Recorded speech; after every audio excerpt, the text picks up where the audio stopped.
Tyler Brooks had humiliated 14 teachers in 3 years. His record was flawless every educator who dared challenge his authority either quit, transferred, or learned to look the other way. But when he cornered the new English teacher in the empty gymnasium after school hours, demanding she change his failing grade, he made the biggest mistake of his life. What Tyler didn't know was that Rebecca Sterling had spent 12 years perfecting the art of judo, and in exactly 47 seconds, she would demonstrate why some fights are over before they even begin. The sound that echoed through those gym walls, the impact of a 6'2" athlete hitting the wrestling mat, would be heard across the entire school district. And the lesson that followed? It would change everything about how power really works. Every small town has its untouchables. In Millbrook Falls, population 8,000, Tyler Brooks was the golden boy who could do no wrong. Star quarterback, honor roll student when it suited him, and son of the man who owned half the commercial real estate in town. But more than that, Tyler had perfected something far more dangerous than football plays or business deal. She had mastered the art of making teachers disappear. Have you ever witnessed someone's world completely flip in under a minute? Share your story in the comments below. Because what happened next proves that sometimes the quietest person in the room is the one you should never underestimate. Rebecca Sterling arrived at Millbrook High on a crisp October morning, her beat-up Honda Civic standing out like a sore thumb in the faculty parking lot filled with SUVs and luxury sedans. At 28, she was younger than most teachers, with shoulder-length auburn hair, wire-rimmed glasses, and the kind of understated presence that made her easy to overlook. She wore simple closed-dark slacks, modest blouses, comfortable flats, and carried herself with quiet confidence that some mistook for timidity. What nobody knew about Rebecca was that she had grown up in Detroit, where surviving meant learning to fight before you learned to read. Her father, a auto worker laid off during the recession, had scraped together money for judo lessons after 8-year-old Rebecca came home with a black eye and torn homework. Master Tanaka's dojo became her second home, a place where discipline replaced chaos, where respect was earned through dedication, not demanded through fear. For 20 years, Rebecca had stepped onto mats across the country, competing in tournaments where size and strength meant nothing compared to technique and mental fortitude. She held a third-degree black belt and had coached youth programs in 3 different states. But after her mother's cancer diagnosis and subsequent medical bills, Rebecca needed steady work with good insurance. Teaching offered both. Even if it meant leaving behind the competitive world she loved, Millbrook High seemed perfect on paper. Small classes, du sans paix, supportive community. What the hiring committee hadn't mentioned during her interview was Tyler Brooks and his very particular way of managing teacher relationships. Tyler stood 6 feet 2 inches tall, with the kind of athletic build that opened doors and closed conversations. His blonde hair was always perfectly styled, his uniform always pristine, and his smile could charm parents and intimidate peers with equal effectiveness. He carried himself like someone who had never been told no, because in most cases, he hadn't. The Brooks family name meant something in Millbrook Falls. Tyler's father, Marcus Brooks, owned the largest construction company in 3 counties, employed over 200 locals, and sat on both the school board and city council. When Marcus Brooks had opinions about education, policy, or teacher performance, people listened. When his son had problems with grades or discipline, solutions appeared quickly and quietly. Tyler's crew consisted of 3 carefully chosen lieutenants: Devin Walsh, a defensive end whose academic struggles made him dependent on Tyler's influence with certain teachers; Marcus Kane, the mayor's nephew whose social anxiety masked a cruel streak when given permission to act; and Jake Morrison, whose father ran the local police department and had taught his son that rules were suggestions for people without connections.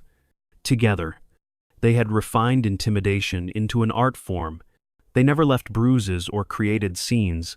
Instead, they specialized in psychological warfare rumors that destroyed reputations, practical jokes that looked like accidents, and pressure applied through family connections that made resistance seem impossible. Mrs. Henderson, the previous English teacher, had lasted 6 months before requesting a transfer. Her replacement managed 3 weeks. The substitute teacher who followed quit after Tyler's crew arranged for explicit photos to be found in her desk drawer during a random locker check.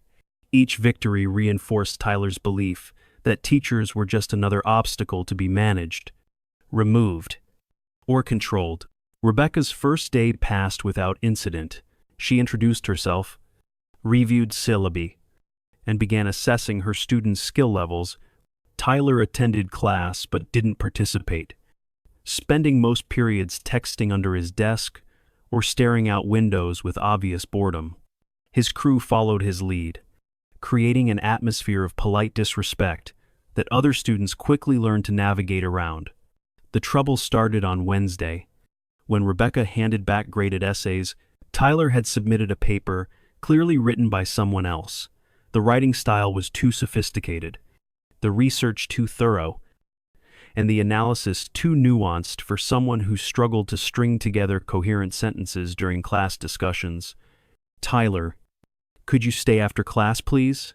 Rebecca asked as students gathered their belongings. He remained seated while others filed out, his crew lingering near the door. Once the room emptied, Tyler leaned back in his chair with practiced arrogance. "What's up, Miss Sterling?" His tone carried just enough disrespect to be noticeable but not enough to be actionable.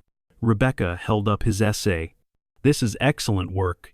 Unfortunately, it's not yours." Tyler's smile never wavered. "That's a pretty serious accusation. You sure you want to make it?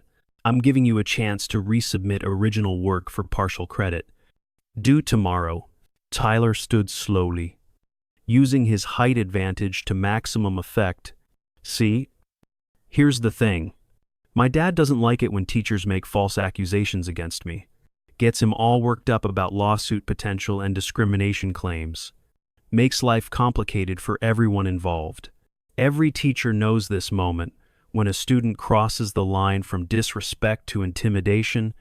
If you're an educator, tell us about your most challenging classroom moment in the comments, because what Rebecca did next will shock you." Rebecca set the essay on her desk calmly. "Your father's concerns are noted. The assignment is still due tomorrow." Something flickered across Tyler's face. Surprise, maybe, or confusion. Teachers didn't usually hold their ground past the first mention of his father's influence. "You're new, so I'll explain how things work around here," Tyler said, moving closer to her desk. "I'm graduating in 6 months. I've already been accepted to State University. My transcripts need to reflect appropriate grades for someone with my achievements and family standing. Fighting that system isn't wise for someone in your position." Rebecca organized papers on her desk without looking up. "Tyler, you'll receive the grade your work earns. Nothing more, nothing less." Devin cleared his throat from the doorway. "Coach needs us for extra practice." Tyler nodded but didn't move immediately. He studied Rebecca with the calculating expression of someone reassessing a situation. "Think about what I said. Miss Sterling, really think about it." After they left, Rebecca sat alone in her classroom, understanding with crystalline clarity that she had just declared war on the most powerful family in town. But she had fought tougher opponents than entitled teenagers, and she had no intention of backing down now. We've all faced bullies who thought they were untouchable. Have you ever had to stand up to someone with more power than you? Drop a comment about your David versus Goliath moment, because Rebecca's about to show us what real courage looks like. The next morning brought Tyler's retaliation. Rebecca arrived to find her classroom windows covered with streamers and balloons, with "Welcome new teacher" signs plastered across every available surface. It looked like enthusiastic school spirit until she read the fine print. Each sign contained subtle insults about inexperience, outsider status, or inability to understand how we do things here. Other teachers passed by without comment, their expressions carefully neutral. The message was clear. Whatever was happening between Rebecca and Tyler was her problem to solve. During lunch period, Rebecca's car tires were found slightly deflated, not enough to be dangerous, just enough to be inconvenient. The security cameras mysteriously malfunctioned during the exact time window when the incident occurred. By Thursday, rumors began circulating. Rebecca was too strict. She played favorites. She couldn't control her classroom. She had unrealistic expectations for student athletes who carried heavy training schedules. Each whisper was carefully crafted to undermine her credibility while maintaining plausible deniability. The escalation continued Friday, when Rebecca discovered her gradebook missing from her locked desk. When she reported the theft, Tyler helpfully suggested she should be more careful with important documents. The book reappeared the following Monday in the main office. With several grades mysteriously altered, Rebecca documented everything: photos, dates, witness statements, from the few students brave enough to speak privately. She understood this was a war of attrition, designed to make her quit before she could establish herself or build alliances. But Tyler underestimated who he was fighting. Rebecca had faced opponents who fought dirty before. In competition, she had learned to stay calm under pressure, to read her opponent's intentions, and to turn their aggression against them. The principles that govern judo: maximum efficiency with minimum effort, using an opponent's force to defeat, theme applied to psychological warfare as effectively as physical confrontation. She began her counterattack subtly. When Tyler submitted another plagiarized essay, she didn't just fail it, she included detailed analysis showing exactly which sources he had copied from, distributed copies to other teachers as an example of what to watch for. When his crew disrupted her lessons with stage whispers and fake coughing fits, she calmly rearranged seating charts to separate them while maintaining focus on teaching. Most importantly, Rebecca began building relationships with other students. She offered extra credit opportunities, stayed after school for tutoring sessions, and created a classroom environment where learning felt safe. Slowly, students who had lived in fear of Tyler's crew began to trust her. The breaking point came 3 weeks later. During a seemingly routine Tuesday afternoon, Tyler had failed another assignment, this time legitimately. As Rebecca had watched him write the essay during class, his analysis of the crucible completely missed the central themes of mass hysteria and false accusations, instead focusing on what he perceived as the weakness of characters who refused to lie to save themselves. When Rebecca handed back graded papers, Tyler's face darkened as he saw the large red F marked across the top page. "This is bullshit," he muttered loud enough for everyone to hear. "Tyler, watch your language, please," Rebecca replied calmly. "No, this is actually bullshit. You're failing me because you don't like me, not because of my work." The classroom went silent. Other students sensed the confrontation escalating and began pulling out phones, ready to record whatever happened next. "Your essay demonstrates fundamental misunderstanding of the text's central themes. I've provided detailed feedback on areas for improvement." Tyler stood abruptly, his chair scraping against the floor. "I don't need improvement suggestions from someone who's been here 5 minutes. You don't know anything about this town, this school, or these students." Rebecca remained seated, her voice steady. "Tyler, sit down. We can discuss your grade after class." "I'm discussing it now." Tyler moved toward her desk, using his size to intimidate. "You think you can just come here and change how things work? You think you're better than everyone else because you went to some fancy college?" Devin and Marcus were grinning now, enjoying the show. Jake looked slightly uncomfortable but didn't intervene. "I think every student deserves honest evaluation of their academic work," Rebecca replied. Tyler slammed his hand on her desk, making papers jump. "Change my grade now." The room held its breath. Several students had phones raised, recording the confrontation. Rebecca understood this was the moment that would define her entire tenure at Millbrook High. Submit now, and Tyler would own her completely, fight back inappropriately, and she would be labeled an unstable teacher who couldn't handle pressure. Instead, she stood slowly, maintaining eye contact with Tyler without backing away. Tyler, you're being disruptive and disrespectful. Return to your seat immediately or leave my classroom. Tyler laughed, the sound sharp and ugly. Or what? You'll send me to the principal? Call my dad? You don't have any power here? He leaned across her desk. Invasion of personal space meant to force submission. Everyone in this room knows who really runs things. And it isn't some substitute teacher from Detroit who thinks she can change centuries of tradition. Rebecca felt the familiar calm that always preceded competition. Her breathing slowed. Her awareness sharpened. And muscle memory from thousands of hours of training began taking over. Last warning. Tyler, step back. He leaned closer instead, his face inches from hers. Make me. Time seemed to slow as Rebecca assessed the situation. Tyler's aggressive posture put him off balance, leaning too far forward across her desk. His weight was committed to intimidation rather than stable footing. His crew was too far away to intervene quickly. The student's recording would capture everything, ensuring accountability for whatever happened next. Most importantly, Tyler had just physically threatened her in front of 30 witnesses, giving her legal justification for defensive action. Rebecca's movement was so quick and precise that most observers missed the technical details. She stepped slightly to her left, while gripping Tyler's extended wrist with both hands. Using his forward momentum against him, she executed a basic Tai Otoshia body drop throw that required minimal strength but maximum timing. Tyler's world flipped literally and figuratively.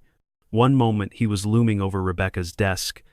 The next he was airborne, his body rotating as gravity and leverage combined to slam him onto the classroom floor with a thunderous impact that echoed through the hallway. That is what happens when a bully meets someone who won't back down. Have you ever seen instant karma in action? Share your most satisfying "what goes around comes around" story below. Trust me, this gets even better. The throw itself took less than 2 seconds. Tyler's subsequent attempt to get up lasted even less time, as Rebecca maintained her grip on his wrist, while applying just enough pressure to keep him immobilized without causing injury. 30 pairs of eyes stared in absolute silence.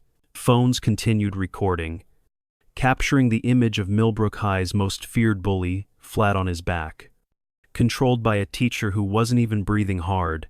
"Let me up," Tyler demanded, his voice cracking with shock and humiliation. Rebecca maintained her hold, while speaking in the same calm tone she had used throughout the confrontation. "Tyler, you physically threatened me in front of multiple witnesses. This is defensive restraint until you demonstrate you're no longer a threat." Devin started forward, but stopped when Rebecca looked at him. Something in her eyes communicated clearly that attempting to help his friend would not go well for anyone involved. "Devin, please step into the hallway and ask another teacher to call the principal immediately," Rebecca instructed. Devin hesitated, looking between Tyler and Rebecca uncertainly. "Now, please." This time Devin moved, his usual swagger replaced by nervous uncertainty. Rebecca looked down at Tyler, who was still struggling against her hold. "Tyler, I'm going to release you now. You're going to return to your seat and wait quietly for the principal.com. Are we clear?" Tyler nodded reluctantly, his face burning with embarrassment and rage. Rebecca released his wrist and stepped back, giving him space to stand. Tyler climbed to his feet slowly, his athletic grace replaced by awkward self-consciousness. Every student in the room had just watched him get dropped by a teacher half his size, and the recordings would ensure the entire school knew within hours. "Everyone, please put your phones away and return to your reading assignment," Rebecca announced. "We'll continue our discussion of mob mentality and false accusations once this disruption is resolved. The irony of that timing was not lost on anyone present. Principal Harrison arrived within minutes, followed by Devon and Assistant Principal Martinez. Rebecca provided a calm, factual account of events, while Tyler sulked in his seat, refusing to make eye contact with anyone. "Miss Sterling, did you physically assault Tyler?" Principal Harrison asked carefully. "I used minimal defensive techniques to restrain a student who was physically threatening me after repeated warnings to stop his aggressive behavior," Rebecca replied. Multiple students recorded the entire incident. Harrison looked around the room at the phones still visible in several students' hands. "I'll need copies of those recordings for the investigation." Within an hour, the videos were circulating beyond the classroom. Social media lit up with hashtags and commentary as the footage spread throughout the school and into the community. The girl who posted the clearest angle became an overnight celebrity, her follower count exploding as news outlets picked up the story. The video showed everything: Tyler's aggressive approach, his physical threats, Rebecca's repeated warnings, and her precisely executed defensive response. It was impossible to argue that she had used excessive force or acted inappropriately. But more than that, the footage captured something deeper. For the first time in years, a teacher at Millbrook High had stood up to Tyler Brooks and won. By the end of the school day, everything had changed. Students who had never spoken to Rebecca before stopped by her classroom to offer quiet words of support. Teachers who had previously kept their distance began initiating conversations. Even the maintenance staff seemed to regard her with new respect. Tyler, meanwhile, faced consequences he had never experienced before. His father received calls from multiple board members, several parents, and the superintendent. The video had gone viral, bringing unwanted attention to the school district and raising questions about how student behavior had been managed previously. For the first time in his high school career, Tyler Brooks discovered what accountability felt like, and in classroom 237, Rebecca Sterling continued teaching literature, proving that sometimes the most important lessons happen outside the curriculum. The transformation was only beginning. If you think Tyler getting dropped was satisfying, wait until you see what happens next. Rebecca's courage started a chain reaction that changed everyone. Have you ever seen one person's bravery inspire an entire community? Keep watching, because this story becomes legendary. The shockwaves from classroom 237 rippled through Millbrook Falls like an earthquake, fracturing foundations that had stood unchallenged for decades. By 6 p.m. that evening, Rebecca's phone was buzzing with calls from reporters, school district officials, and strangers who had seen the video online. The footage had already amassed over 2 million views, with comments pouring in from around the world, praising the teacher who finally stood up to a bully. But inside the Brooks family mansion on Elm Street, a very different conversation was taking place. Marcus Brooks paced his mahogany-paneled office, his face purple with rage as he replayed the video for the 15th time. His son sat slumped in a leather chair, still wearing his grass-stained football uniform. His earlier confidence completely evaporated. 17 years, Marcus snarled, his voice barely controlled. 17 years I've built our reputation in this town, and you get yourself humiliated by some nobody teacher in under 30 seconds. Tyler stared at his hands. Dad, she blindsided me. Nobody said she knew martial arts. Martial arts? Marcus whirled around. You got dropped by a woman who weighs maybe 120 soaking wet. How does that happen to the starting quarterback of the state championship team? Tyler's mother, Patricia, entered the office carrying a crystal tumbler filled with bourbon. Her perfectly manicured hands trembled slightly as she set it on Marcus's desk. The phone hasn't stopped ringing. Channel 7 wants a statement. The school board chair called 3 times. Even my book club is asking questions. Marcus grabbed the drink and downed half of it in one gulp. What exactly did you do to provoke this? Teachers don't just attack students for no reason. Tyler shifted uncomfortably. I was discussing my grade.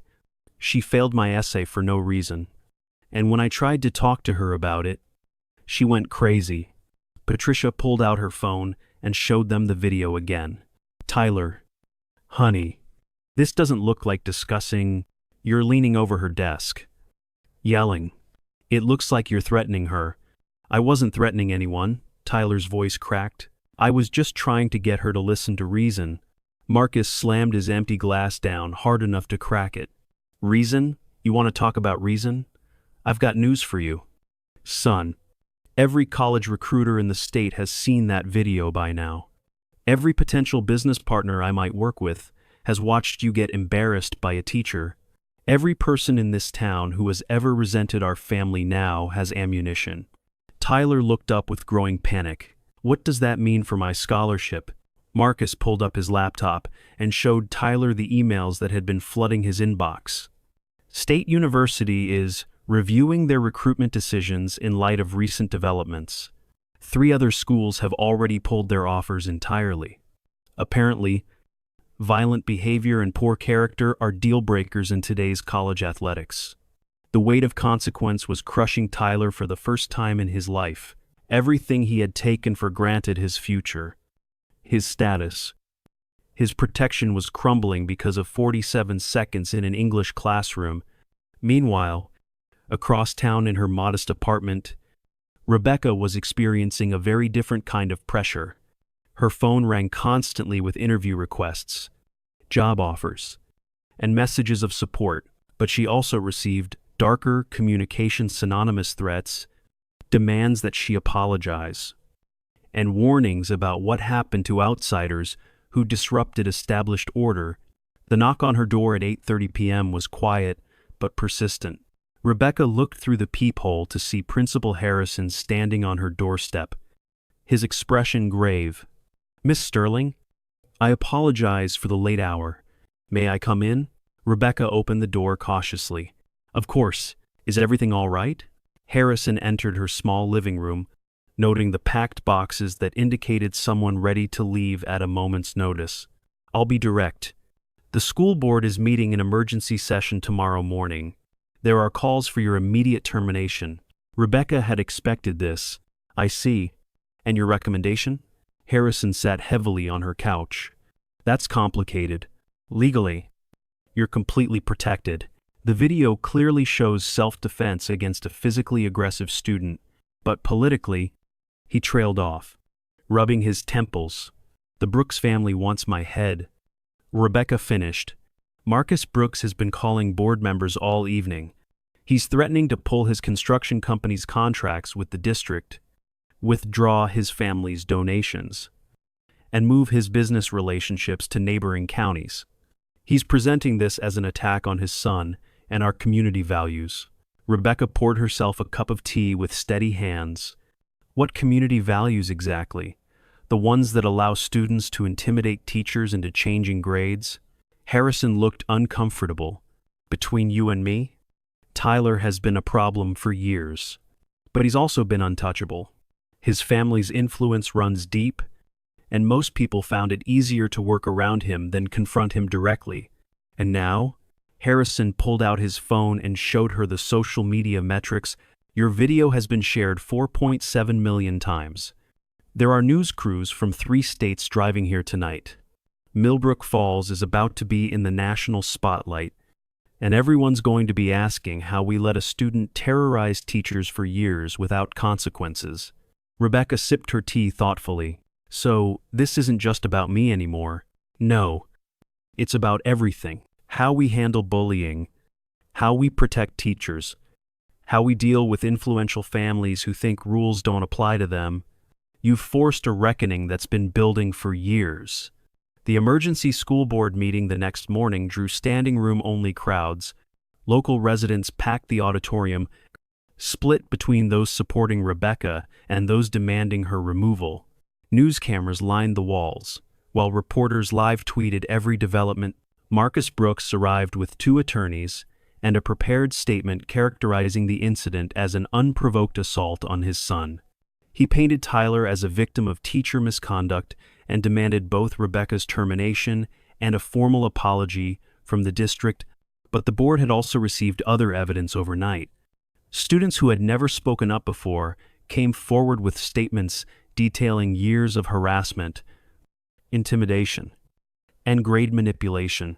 Teachers shared incidents they had documented but never reported. Parents revealed conversations where their children begged to avoid certain classes because of Tyler's crew. The most damaging testimony came from Jessica Park, now a senior, who had saved text messages where Tyler bragged about managing teachers and controlling academic outcomes. She presented screen captures showing the systematic harassment campaign that had driven previous educators away. When Rebecca was called to speak, she stood calmly at the podium and delivered a statement that would be quoted in education journals for years afterward. "I became a teacher because I believe every student deserves a safe environment where learning can flourish. Yesterday, I was physically threatened by a student who believed his family's influence made him immune to consequences. I responded with minimal force necessary to protect myself and maintain classroom order." She paused, making eye contact with board members before continuing. "But this isn't really about one incident or one student. This is about whether we're going to prioritize the education and safety of all our students, or continue enabling a system where power and privilege determine who gets to learn and who gets to intimidate." The applause was thunderous, drowning out scattered boos from Brooks' family supporters. The board deliberated for 3 hours before reaching their decision. Rebecca would remain employed with full administrative support. Tyler would face immediate suspension, pending a comprehensive investigation into his conduct. New policies would be implemented to protect teachers from student harassment and ensure proper reporting channels for future incidents. Sometimes the system actually works when enough people demand justice. Have you ever seen a community come together to do the right thing? Tell us about a time when speaking up made a difference. Because Rebecca's impact is just getting started, Marcus Brooks stormed out of the meeting, vowing legal action and political revenge. But the damage to his family's reputation was already irreversible. The video had exposed not just Tyler's behavior, but the entire system that had protected and enabled it. The real transformation began in the weeks that followed. Students who had lived in fear of Tyler and his crew suddenly found their voices. Alex Chen, a sophomore who had been systematically bullied for years, started a peer support group for harassment victims. Maria Santos, whose academic potential had been suppressed by intimidation, began participating actively in class discussions. David Kim, who had been too afraid to try out for debate team, became one of their strongest new members. The change in classroom dynamics was remarkable. Without Tyler's disruptive presence, discussions became deeper and more engaged. Students who had never participated began sharing ideas. Academic performance across multiple classes showed measurable improvement as learning environments became truly safe spaces. Rebecca found herself becoming an unexpected mentor to other teachers facing similar challenges. Educators from neighboring districts reached out for advice on handling influential families and maintaining classroom authority. She began conducting workshops on de-escalation techniques and legal protections for teachers, but the most surprising transformation was happening to Tyler himself. Stripped of his usual support systems and forced into counseling as part of his disciplinary agreement, Tyler began confronting the entitlement and anger that had driven his behavior. Dr. Sarah Mitchell, his court-appointed therapist, worked with him to understand how privilege had insulated him from consequences and prevented genuine personal growth. "You've never had to develop actual leadership skills," Dr. Mitchell explained during one session. "You've used intimidation and family influence instead of earning respect through character and achievement." Tyler struggled with this reality. "But I am a leader.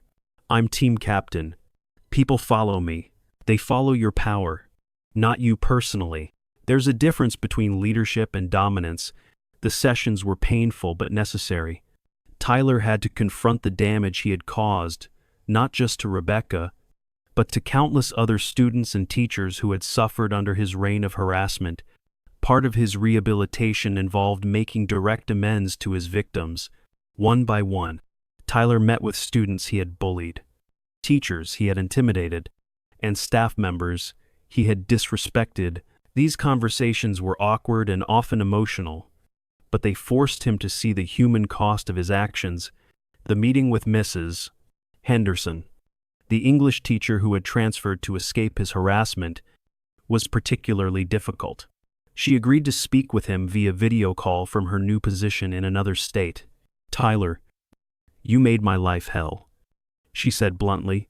"I went into teaching because I wanted to help young people learn and grow. You turned my classroom into a battleground where I felt afraid and powerless every single day." Tyler stared at the screen, seeing his former teacher's pain clearly for the first time. "Mrs. Henderson, I'm really sorry. I know that doesn't fix anything, but I need you to know I understand now how wrong I was." Mrs. Henderson was quiet for a long moment. "I appreciate you saying that. It doesn't erase what happened, but it gives me hope that maybe something good can come from all this." These conversations gradually changed Tyler's perspective on power and responsibility. He began to understand that true strength came from lifting others up, not tearing them down.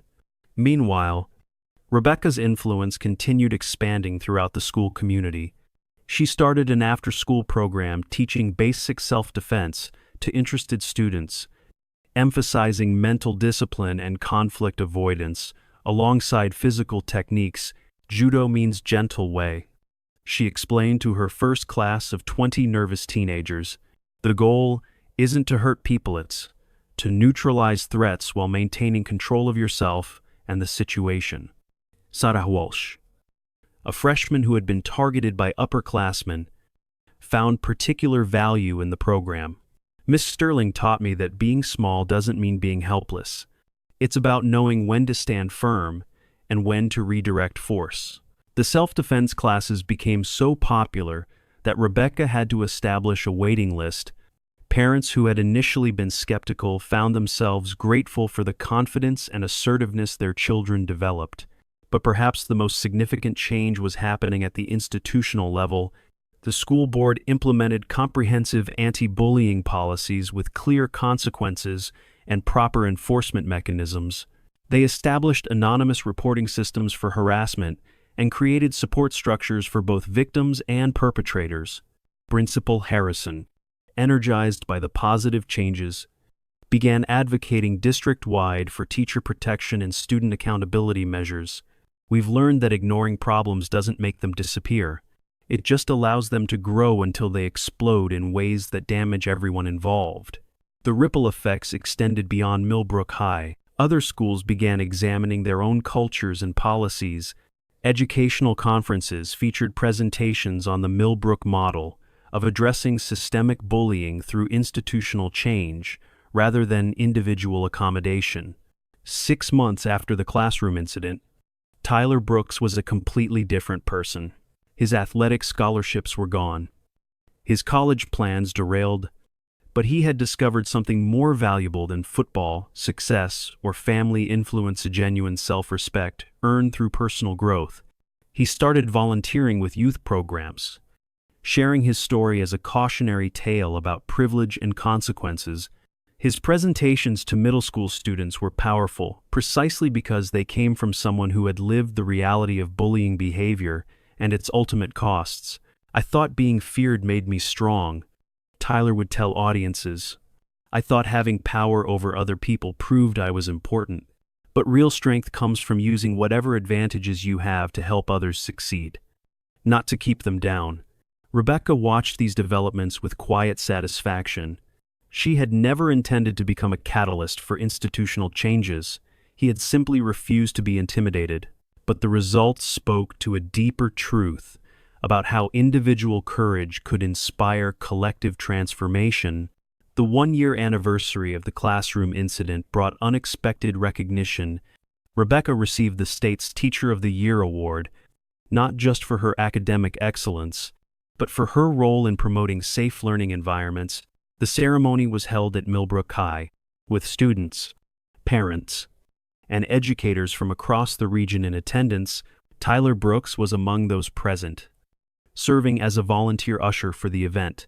When Rebecca spotted him helping elderly guests find their seats and assisting with accessibility needs, she felt a sense of completion that no award could match. During her acceptance speech, Rebecca reflected on the journey that had brought them all to this point. Change is never easy, and it's never comfortable, but when we choose courage over convenience, when we prioritize doing what's right over doing what's easy, we create possibilities for transformation that extend far beyond our immediate circumstances. She looked out at the audience, seeing familiar faces that had been touched by the events of the past year. I didn't come to Millbrook Falls to start a revolution. I came to teach English literature, but I learned that sometimes the most important lessons happen outside the curriculum, when we demonstrate through our actions what we truly believe about respect, dignity, and the responsibility we have to protect and nurture each other. The standing ovation lasted 5 full minutes. But Rebecca's proudest moment came afterward when Tyler approached her during the reception. "Miss Sterling," he said quietly, "I wanted to thank you for not giving up on me. You could have had me expelled and forgotten about me. But somehow you knew I could change if I had the right consequences and support."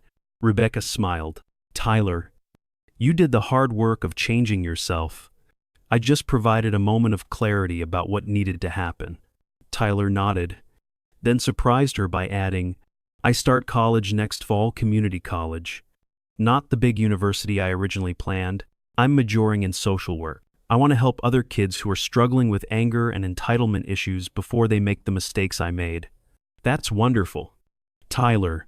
You'll make an excellent social worker." As the evening wound down and guests began departing, Rebecca found herself standing alone in the now empty auditorium where her fate had been decided a year earlier. The transformation that had begun with 47 seconds of defensive action had evolved into something far greater than anyone could have predicted. Students who had once lived in fear now walked tall. Teachers who had once felt powerless now had institutional support. A young man who had once terrorized others was preparing to dedicate his life to helping troubled youth, and a small town that had once enabled systematic harassment had become a model for positive change. Rebecca's phone buzzed with a text message from one of her current students.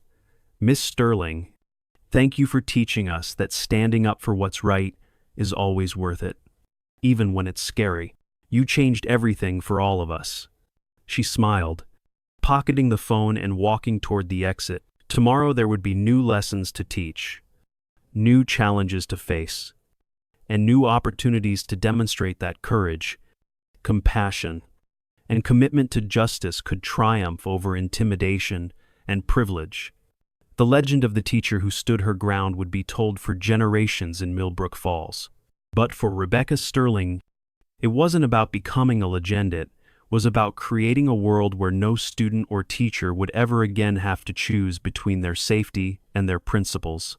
As she drove home through the quiet streets of the town that had become her true home, Rebecca reflected on a simple truth. Sometimes the most profound changes begin with the smallest acts of courage. Standing up to one bully in one classroom had transformed an entire community, proving that individual integrity could indeed move mountains.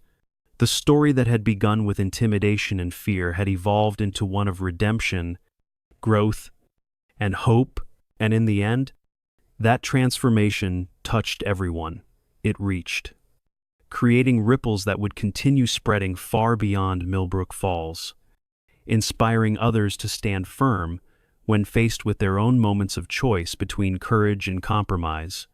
In classroom 237, where it all began, Rebecca Sterling continued teaching literature. But now every lesson carried the deeper understanding that the most important stories, the ones about courage, justice, and personal transformation, weren't just found in books. They were written every day by ordinary people who chose to do extraordinary things when the moment demanded it. The teacher had become the lesson, and the lesson would endure forever. 3 years later, the impact of that October afternoon continued to reverberate in ways no one had anticipated. Rebecca's story had been featured in educational journals, documentaries, and teacher training programs across the country, but more importantly, it had inspired a movement. The Millbrook model had been implemented in over 200 schools across 12 states.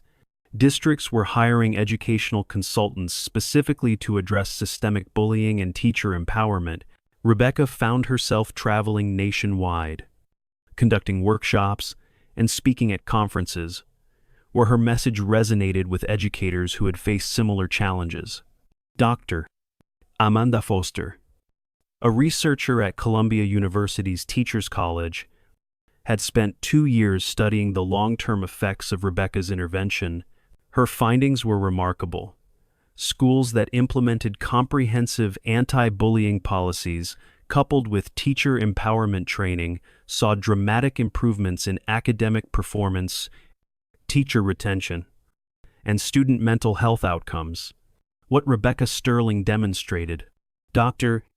Foster explained during a presentation at the National Education Association conference, is that individual courage can catalyze institutional change when supported by proper policies and community commitment.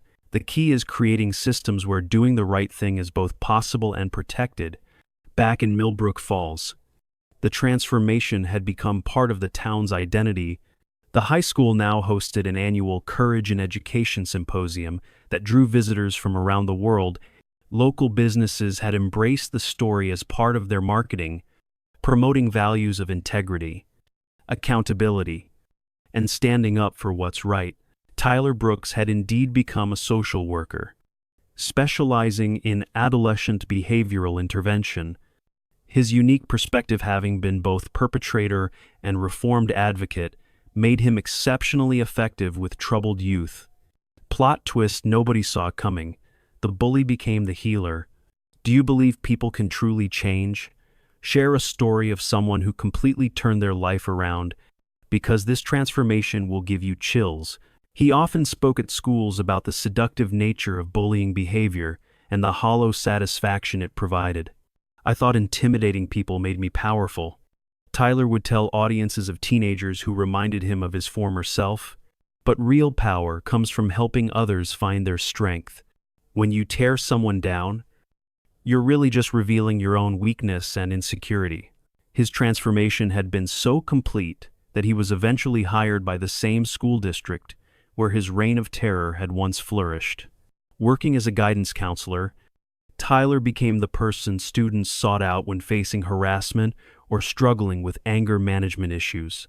Devon Walsh, Marcus Kane, and Jake Morrison had each taken different paths.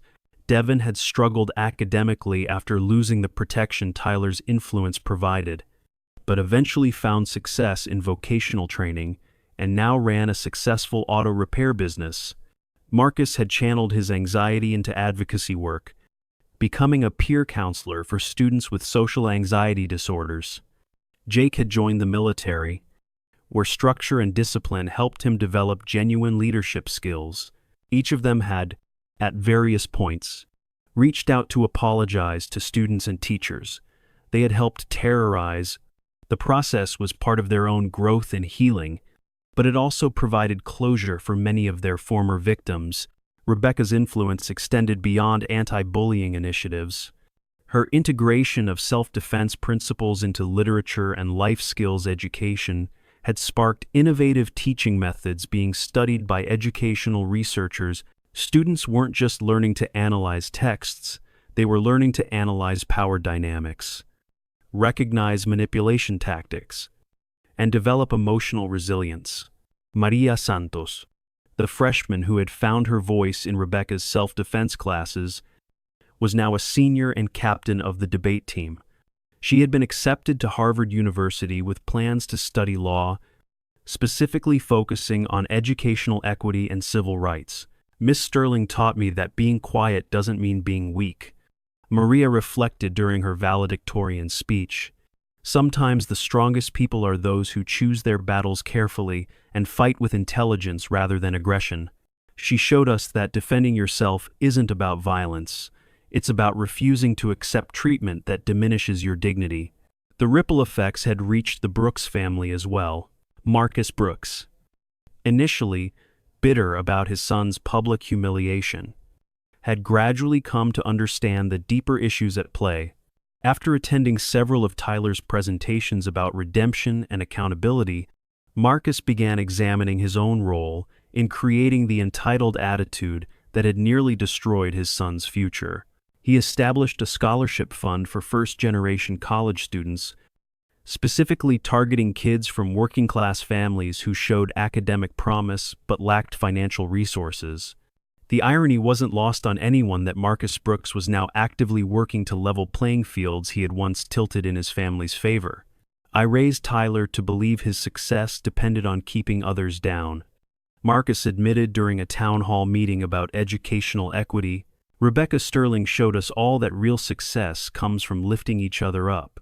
I'm grateful she had the courage to teach us that lesson, even when it was painful to learn. Rebecca herself had evolved beyond her role as a high school English teacher. While she maintained her position at Millbrook High now, serving as department head and curriculum coordinator, she had also completed a doctorate in educational leadership, Dissertation, individual courage as catalyst for institutional change, became required reading in graduate education programs. She had married Jason Mitchell, a social worker she met during one of Tyler's rehabilitation programs. Their wedding, held in the Millbrook High Gymnasium, where the confrontation had taken place, was attended by hundreds of students, teachers, and community members whose lives had been touched by her courage. The ceremony included a moment of silence for teachers everywhere who faced harassment and intimidation in their classrooms. It was a reminder that Rebecca's experience, while transformative for their community, was unfortunately not unique, but it also represented hope that individual acts of courage could inspire broader change. Rebecca's closing thought, delivered during her wedding reception speech, captured the essence of what had transpired. 5 years ago, I walked into a classroom thinking I was just going to teach literature. I learned instead that the most important lessons we teach aren't found in textbooks. They're demonstrated through our actions when we're tested. Every day, each of us faces choices between doing what's easy and doing what's right. The magic happens when we choose courage, because that choice inspires others to be brave as well. As the evening celebration continued around her, Rebecca watched Tyler Brooks helping elderly guests to their seats, Maria Santos discussing college plans with younger students, and dozens of other young people whose lives had been changed by one moment of refusal to be intimidated. The teacher who had simply stood her ground had inadvertently proven that individual integrity could indeed transform entire communities. In a world often dominated by cynicism and compromise, the story of Rebecca Sterling remained a beacon of hope, proof that sometimes all it takes to change everything is one person willing to say, "Not today," to injustice. The legend would endure, not because of the dramatic moment captured on video, but because of the lasting change it inspired. In classrooms across the country, teachers facing their own moments of testing would remember the English teacher from Millbrook Falls, who showed them that courage was always possible, and that standing up for what's right never goes out of style. The story had become immortal, passed down through generations of educators and students, as proof that individual acts of courage could indeed move mountains, transform communities, and change the world one classroom at a time. Rebecca Sterling proved that one moment of courage can change everything forever. We all face moments when we can choose to stand up or stay silent. What's your moment? Share your story in the comments and inspire someone else to be brave. If this story moved you, smash that subscribe button for more incredible true stories of ordinary people doing extraordinary things. Because the world needs more people like Rebecca, and that includes you.